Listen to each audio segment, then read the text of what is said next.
वैसे ही बुद्धि को। इससे ये महाबाहो इंद्रियां इंद्रियार्थों से हटाई जिसने पूर्ण, उसी की स्थिर बुद्धि। जो रात सब भूतों को संयमी उसमें जगे, जहाँ भूत जगे सारे देखे हैं मुनि रात सो।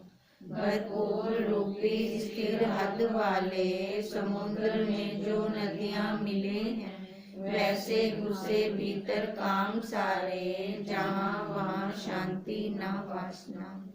त्याग के कामना सर्व चले निस्पृहता गए, मिट्टी में निरहंकारी पाता है शांति को वही। ये है ब्रह्म स्थिति पाठ, मिले मोह रहे नहीं, मिले जो अंत में भी ये ब्रह्म निर्वाण ही। देखा अर्जुन को सब धर्म त्यज के, श्री कृष्ण जी ने तां गाया ज्ञान सुसांख्य योग, श्रुति का जो सौंख्य दाई। जानो अक्षर एक है अमर है, मारे नहीं वा मरे। मैं करता त्यज के सब कर्म, करना सत धर्म स्थायी करे। यहाँ ब्रह्म विज्ञान जगत विज्ञान योग शास्त्र विषय श्री कृष्ण अर्जुन संवाद रूप श्रीमद् भगवत गीता उपनिषद का सांख्य संज्ञक अध्याय दूसरा संपूर्ण हुआ।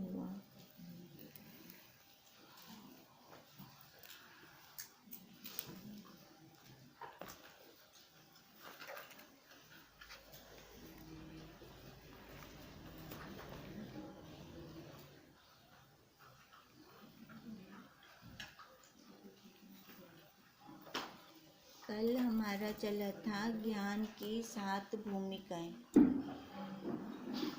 7 भूमिकाएं ज्ञान की थी और लास्ट में था भी इन भूमिकाओं को जानने से क्या लाभ है, भी जो हम ये भूमिका हमने की क्या फायदा है इससे हमें।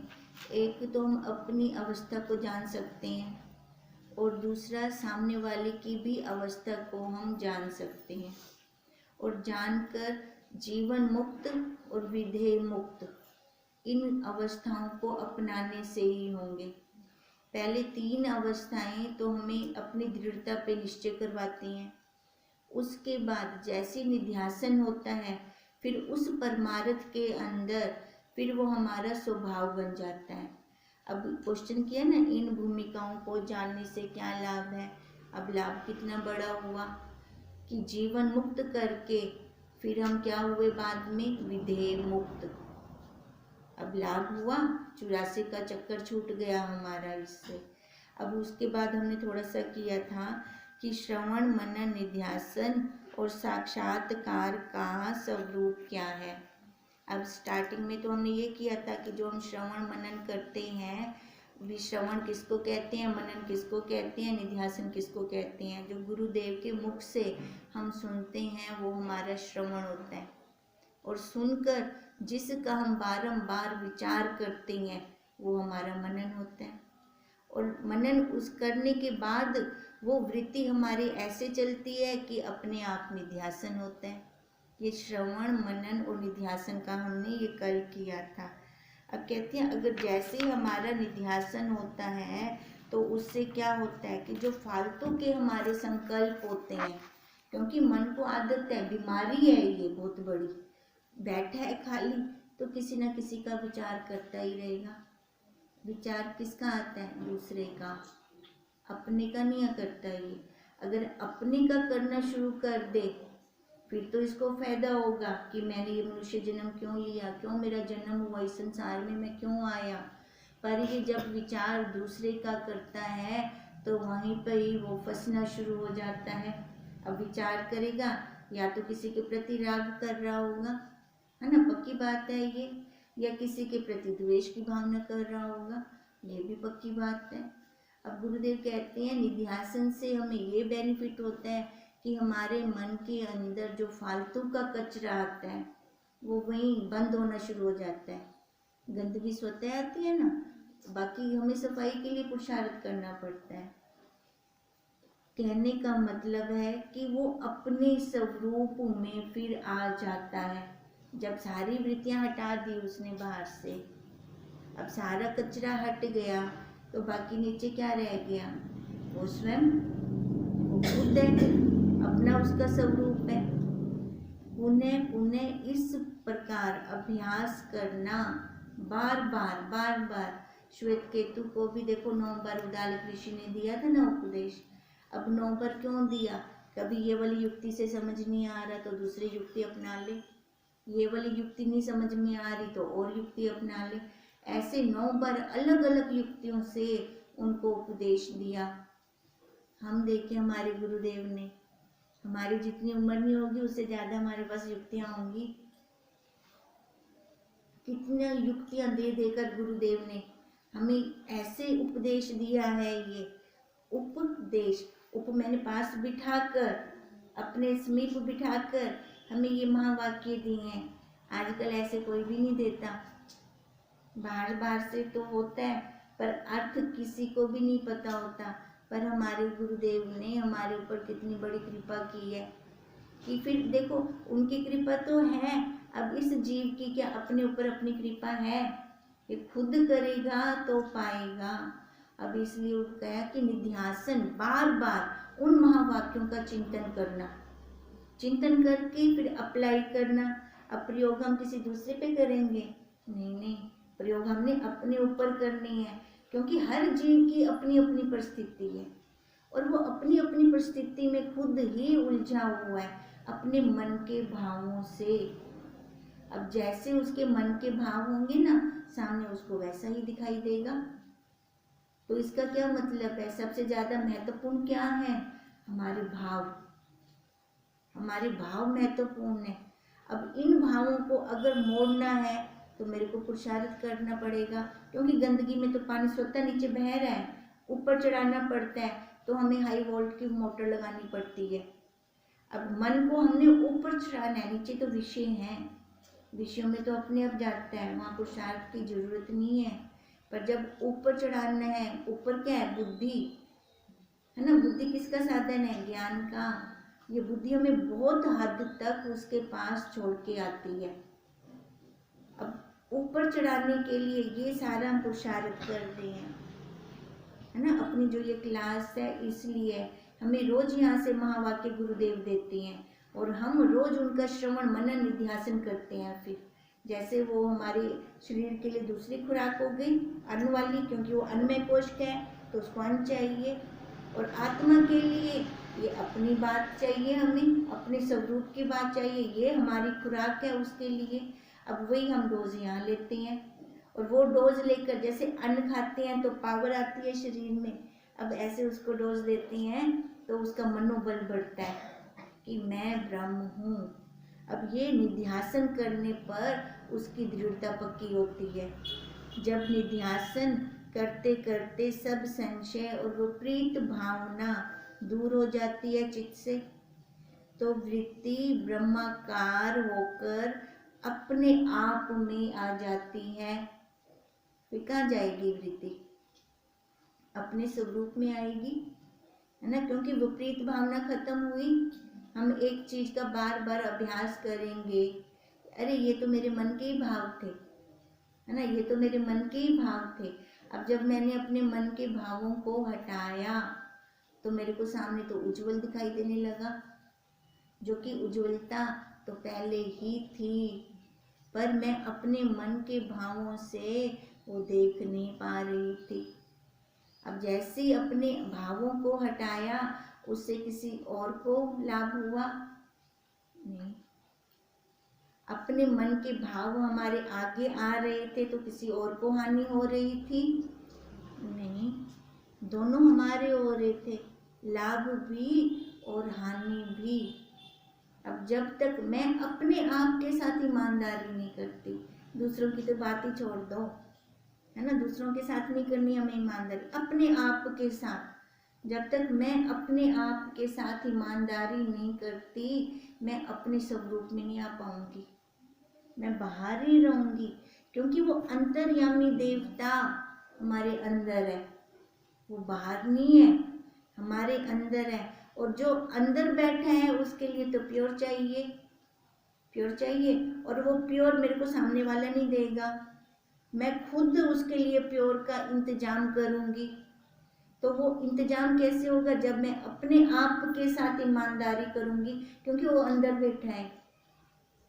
जो अंदर बैठे है ना, तो उसको समझ लो वो और कोई अलग से है, उसके लिए मेरे को ईमानदारी करनी है ना। बाहर के लिए छोड़ दो अब ये सारी वृत्तियां को जब हम समेट कर अंदर की तरफ ले जाएंगे ईमानदारी के साथ, तो देखो अपना स्वरूप जो पहले से ही था, प्राप्त था, खाली ऊपर से मेरे को हटाना था इन संशयों को, इन बंधनों को।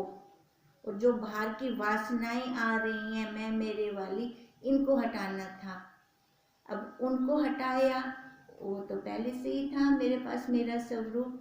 अब यही निध्यासन है। अब इसी निध्यासन को जिज्ञासु लोग अपनाते हैं, क्योंकि वो अपने आप में, देखो जिसको जिज्ञासा होगी वही करेगा। हम खाली इतने ही क्यों बैठे हैं इस भवन में, है ना? इतने ही क्यों बैठे हैं? क्योंकि हम सारे जिज्ञासु हैं, हमें इच्छा है अपने स्वरूप में आने की, तभी तो हम आके बैठे हैं।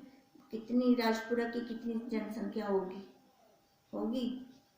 अब देखो जिनको जिज्ञासा होगी वो अपने आप आएंगे, और जिज्ञासु ही ये कदम उठा सकते हैं।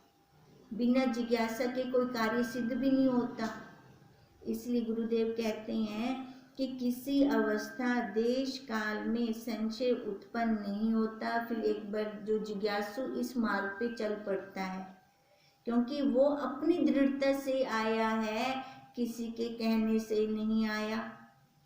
जो अपने आप आता है ना, उसको फिर और अगर कोई भटकाना भी चाहता है वो भटक नहीं सकता फिर, क्योंकि उसको वो सारा कुछ परख के आया होगा, है ना। जो किसी के कहने से आ जाते हैं तो वो किसी के कहने से चले भी जाते हैं, पर जो खुद परख के आते हैं, अपनी बुद्धि से आते हैं और प्रैक्टिकल करके आते हैं, वो फिर किसी के कहने से जाते भी नहीं हैं। वो ठोक बजा के कहते हैं अगर मेरे को मिलना है तो इसी दर से मिलना है, नहीं तो और कोई दर से मेरे को मिलने वाला है ही नहीं। मैं आज तक घूम घूम के आया हूँ, देख देख के आया हूँ, किसी के कहने से वो जाएंगे नहीं।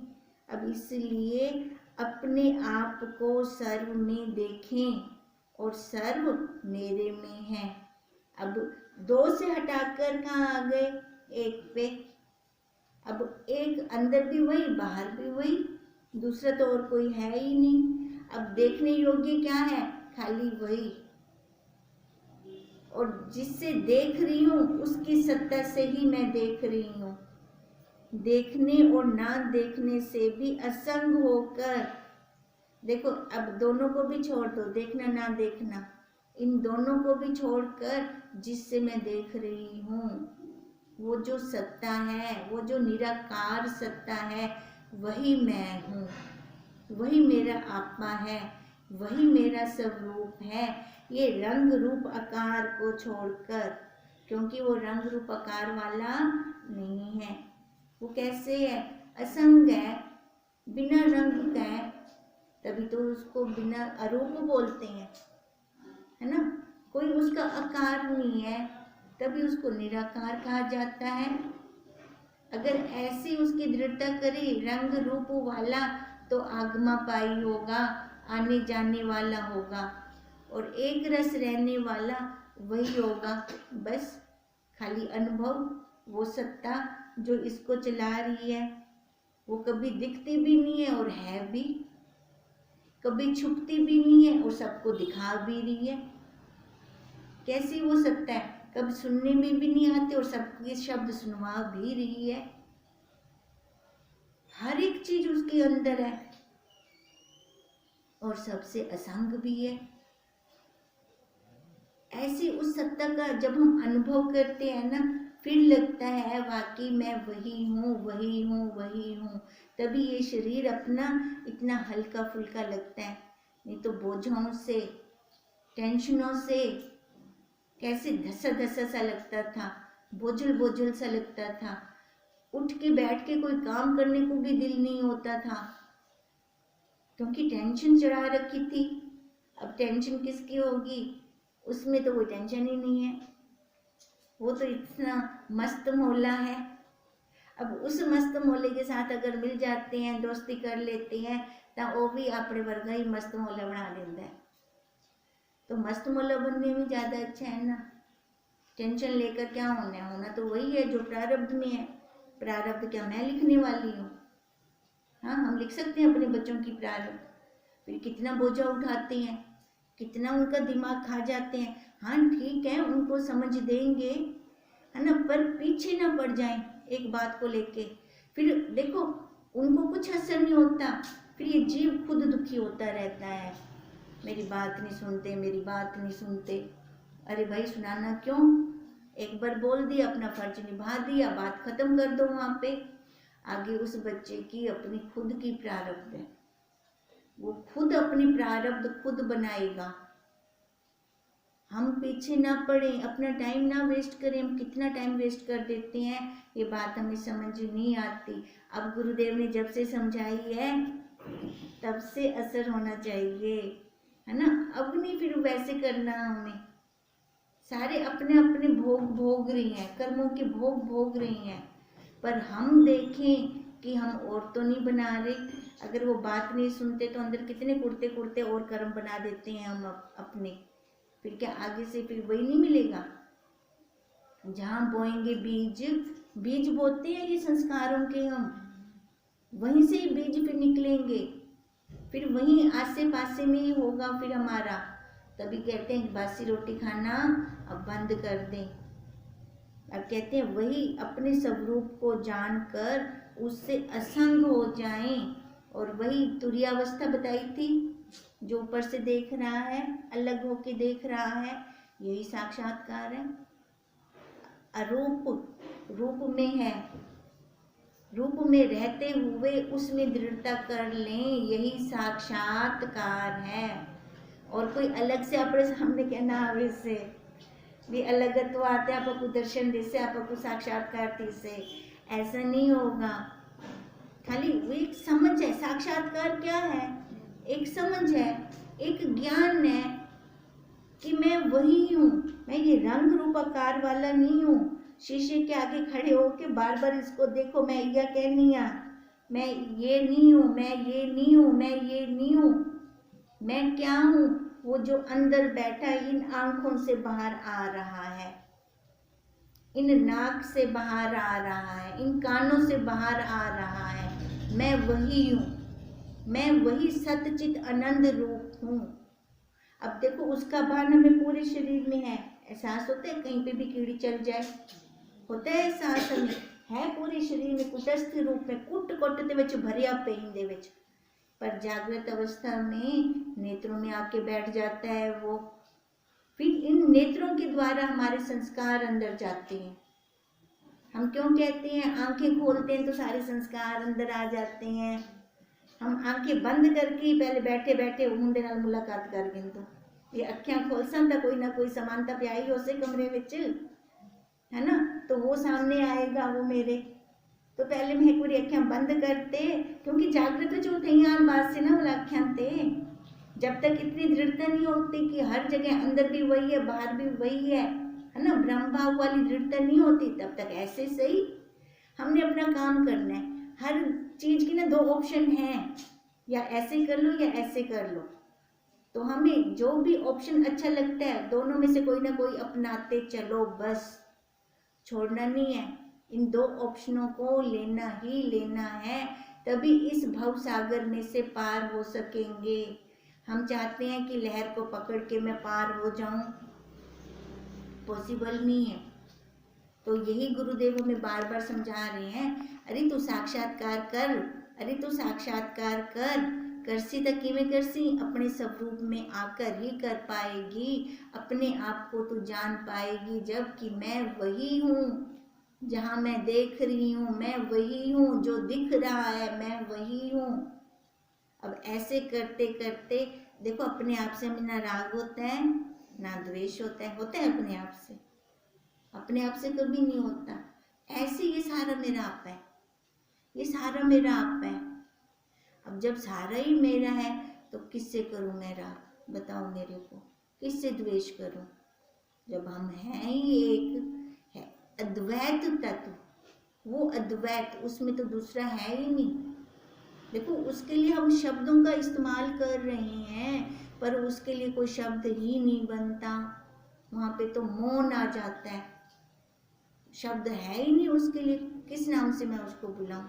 तभी तो हम अपने अपने नाम रख देते हैं अपने प्यार से।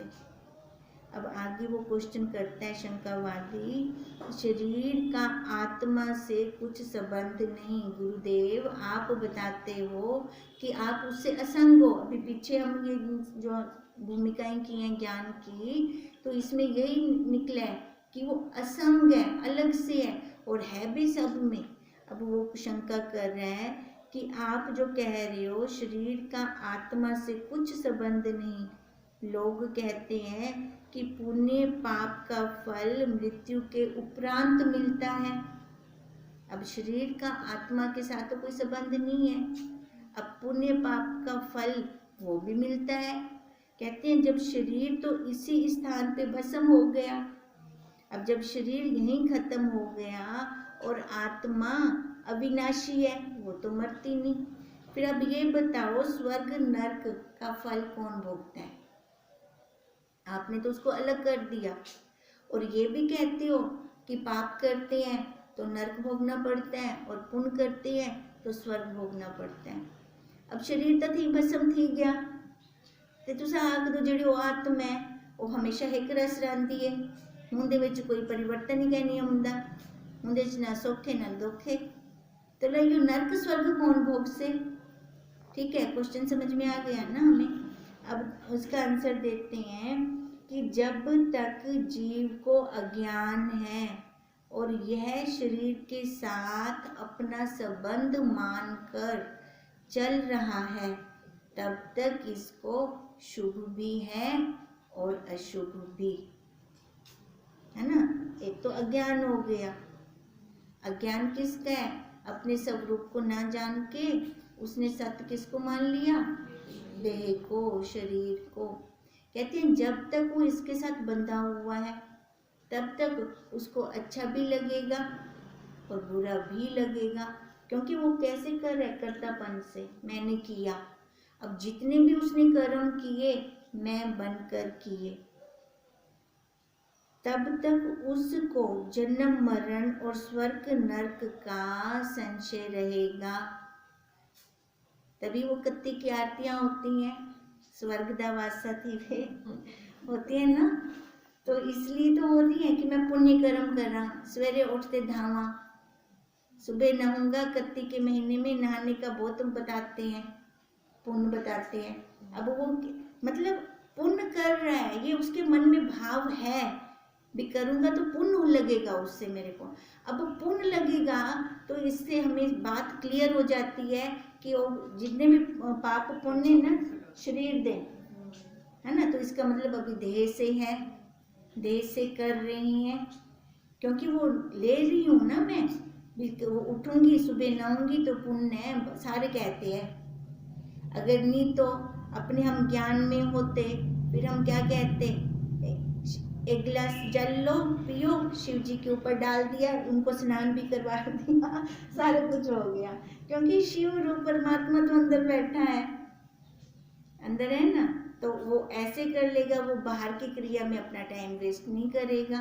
चाहे कत्ती का महीना होवे, चाहे जुतीक का महीना होवे, जड़ा मर्जी महीना होवे, वो सुबह वाला अपने हिसाब से करेगा। ज्ञानी तो ऐसे चलेगा, अभी जो कर्मों में होगा उसको लगेगा नहीं पहले नहाना जरूरी है, क्योंकि वो शरीर संबंध देखो किसी के कहने से नहीं जाता है ये, जब तक अपनी खुद की अंदर से दृढ़ता नहीं होती है ना। अब यही माता जी और इसमें होता था, पहले दृढ़ता नहीं होगी पर उस काल में लगता था भी है, बाद में पता चलता है ना ये तो अपने आप को।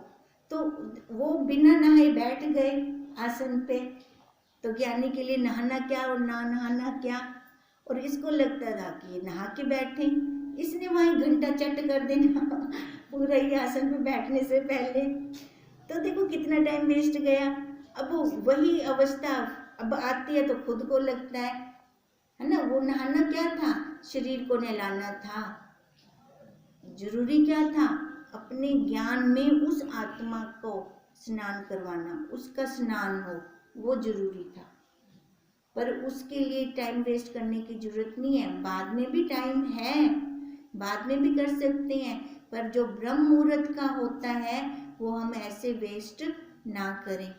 अब क्योंकि वो अब शरीर के साथ था, अब शरीर के साथ बैठेंगे तो पाप भी लगता है और पुण्य भी लगता है। इसलिए कहते हैं तभी ये संशय बने रहते हैं। और ज्ञान में जब निष्ठा हुई, दृढ़ हुई, तो उसी समय किसी का कर्म उसको फल नहीं देता। क्योंकि ज्ञान में दृढ़ता होने के बाद ही छूट सकते हैं हम, नहीं तो ऐसे संचित कर्म ही नहीं खत्म होते। अब जैसे हमारा श्री विचार सागर दर्पण में चल रहा है, कर्म से करना चाह रहा है ना वो एकता, कर्म से हो पाएगी एकता? कभी भी नहीं हो पाएगी। और वो युक्तियां भी कितनी पक्की पक्की दे रहा है, ऐसे ऐसे करके मैं एक कर दूंगा, पुण्य करूंगा नहीं, पाप को भोग लूंगा, पाप कर्म भोग के खत्म कर दूंगा, तो फिर दोबारा जन्म नहीं होगा। ऐसे तो हो ही नहीं सकता, क्योंकि जिस भाव में, जिस काल में कर्म किए थे, उस टाइम ऐसा भाव थोड़ी था। अब उसका आंसर गुरुदेव ने ये दिया। अब आगे एक दृष्टांत के द्वारा हमें समझा रही हैं कि एक बार पुरुष ने अपने बाग में 2 रक्षक रखे।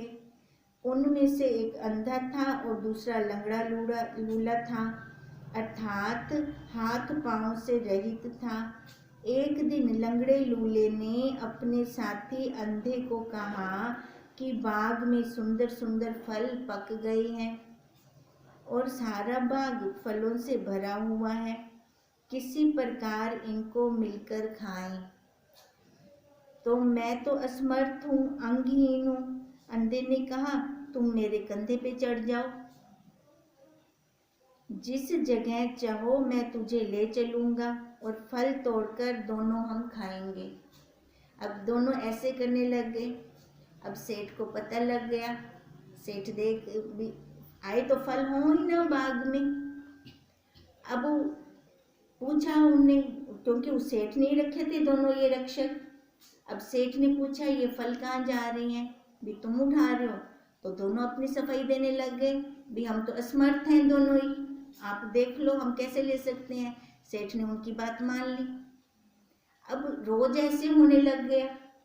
अब सेठ को एक दिन शंका हुई, भी फल जाता है तो कहाँ जाता है, देखूं तो सही।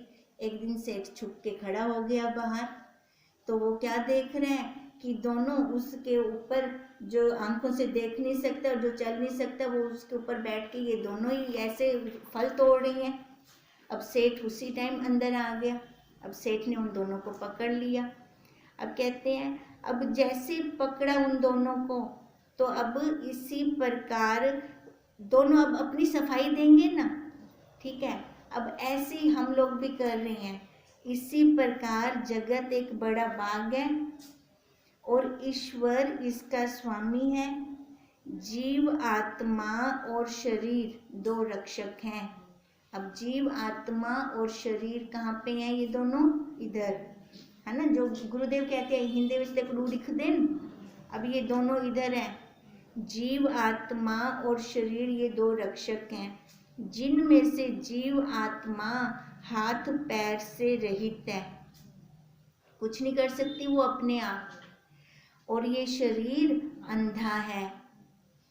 जब जीव आत्मा इस शरीर से मिलकर उसी समय मिलती है, तो उसी समय जगत के फल, अब फल क्या है? शुभ और अशुभ, इन कर्मों को वो लेती है। देखो, अब वो भी अपने आप कुछ नहीं कर सकती, उसका काम क्या है? खाली प्रकाश देना। अगर उसको कुछ करवाना होता है तो उसको इंद्रियां चाहिए, इंद्रियां अंधी हैं, अपने आप ये भी नहीं कर सकती जब तक उसके पीछे से लाइट ना हो। अब जब वो लाइट देती है तो इंद्रियां काम करती हैं। अब उसकी लाइट में इंद्रियों ने काम किया तो वहाँ से फल क्या मिला? एक शुभ का, एक अशुभ का। और ये फल कब मिलेगा? जब वहाँ पे कर्तापन आएगा, मैंने किया, है ना। जब मिल गए हम उनके साथ, किया मैंने, क्योंकि वो भूल गए, अपने आप को कुछ करने वाला नहीं है। जब हम इस चीज को भूल जाते हैं तभी तो ये चक्र चल रहा है, तभी तो ये जन्म और कर्म हो रहा है। हम मैं बन के कर रही हूँ, मैं कर्तापन से कर रही हूँ। दोनों जब ऐसे तोड़कर फल खाने लगे, इसका क्या मतलब है कि कर्मों का कर्ता होकर जीव ने उसमें अपना संबंध माना। हमने मान लिया अपना संबंध, जबकि ये इंद्रियां कुछ कर सकती हैं अपने आप। हम कैसे एक गिलास भी पानी का किसी को दे दें ना, वहां पे भी अहम भाव आ जाता है। और अपने लिए देखो सारा दिन इसके लिए कितना कुछ करना पड़ता है, कितना कुछ करते हैं इसके लिए। अब वहां पे अहम भाव आता है, किसको सुनाएं? किसी और के लिए करें तो वो तो सुनाते हैं ना, अब इसके लिए किसको सुनाएं?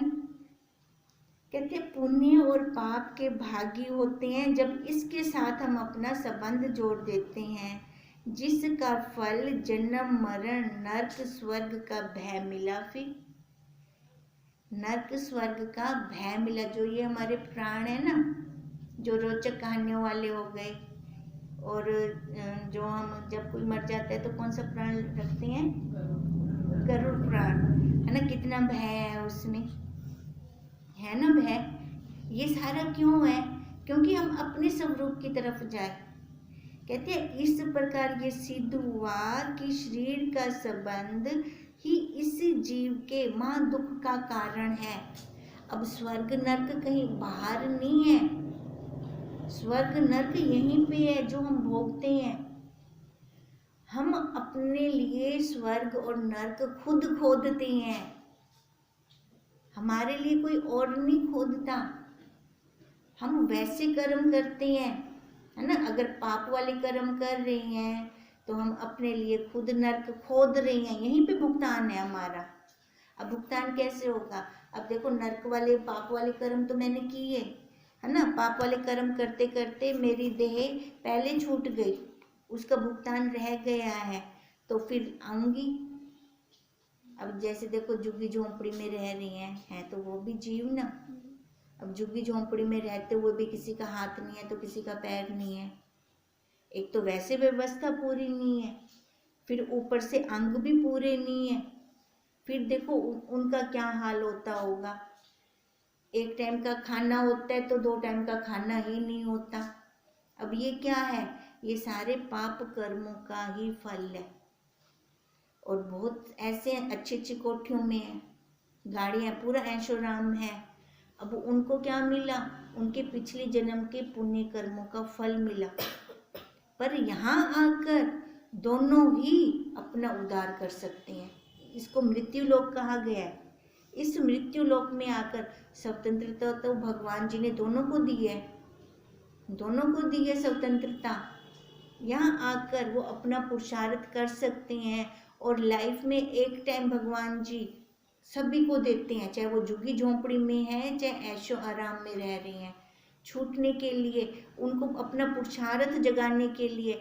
ऐसा कोई संत महापुरुष सभी को मिलवाते हैं, एक बार उनकी लाइफ में जरूर जरूर मिलवाते हैं।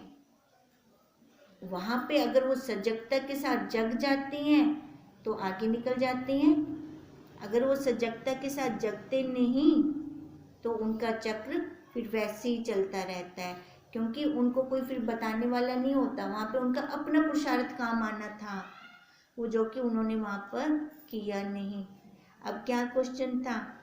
जो शरीर के साथ आत्मा का तो कुछ संबंध है नहीं, और जो ये पाप और पुण्य कहते हैं भोगती है, शरीर तो यहाँ भस्म हो गया, और पाप और पुण्य किसने भोगे, है ना। अब इस आंसर हमें समझ में आया। पहली बात तो स्वर्ग नर्क यहीं पे है। और ये जो इन्होंने अब हमें कहानी सुनाई, एक अंधा है और एक लंगड़ा है जो चल नहीं सकता और एक देख नहीं सकता। ये जब दोनों मिल जाते हैं तो कर्म बनाते हैं। अब दोनों मिल गए ना, दोनों ने मिलकर कर्म बनाए ना, नहीं तो अलग अलग रही दोनों तो कोई कर्म बना पाएंगे? कोई कर्म नहीं बना पाएंगे। अब इस जीव आत्मा को क्या बोला? लंगड़ा। और उसको क्या बोला, शरीर को अंधा। अब दोनों कुछ नहीं कर सकते अपने आप, मिलके जब कर्तापन आ गया तो वहीं पे कर्म भी बन गए। अब सजगता में क्या रखनी है कि जड़ा जिमें है उमें रावण दियो, है ना, जो जैसे है उसको वैसे ही रहने दें। सजगता में इस बात की रखनी है। अगर इस बात की सजगता रखते हैं तभी दोनों को देख के छूट जाएंगे। तभी स्वामी जी हमें कहते हैं, देवता देखा करो, भोगा ना करो। पर हम भोगने लग जाते हैं, कर्म बनाने लग जाते हैं, आपस में दोनों की खिचड़ी बना देते हैं, है ना। दोनों मिल के बैठ जाते हैं, तई ताई मेडे ते तेडे मिलते बह गए ना दोनों, तभी तो बना ये मेरा और तेरा। अगर दोनों ना मिले, कोई भी कर्म क्या ना कर सकते, तो हम वही करें, दोनों को जो जैसा है उसको वैसा ही रहने दे, अपनी पकाई न मारें बीच में। हरि ओम तत्सत, हरि ओम तत्सत, हरि ओम तत्सत।